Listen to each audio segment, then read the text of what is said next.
आणि एक लक्षात ठेवलं पाहिजे की शेती परवडत नाही. आता परवडत नाही कोणाला? किशोर डांगरला शेतकरी शेती परवडणार नाही परवडणार. मुंबईला राहून नाही शेती परवडणार.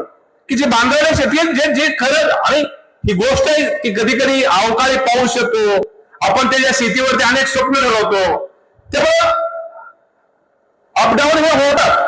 परंतु निश्चित प्रकारे मला शेतकरी बांधवांना एकच सांगायचं की आपण एक नियोजनपूर्वक, एक नाविन्यपूर्वक, कुठेतरी नवीन कुठेतरी आता वाण बदललं पाहिजे. ऊसाच्या बेण्यापासून तेच बेणं तिथं वापरण्याऐवजी नवीन त्या कुठलं बेणं की जेणेकरून तिथं आपल्याला चांगल्या प्रकारचं टनेज मिळेल.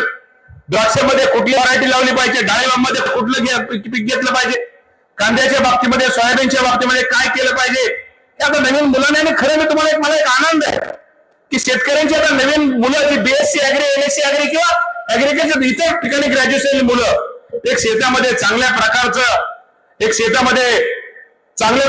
पीक घेत आहेत, चांगल्या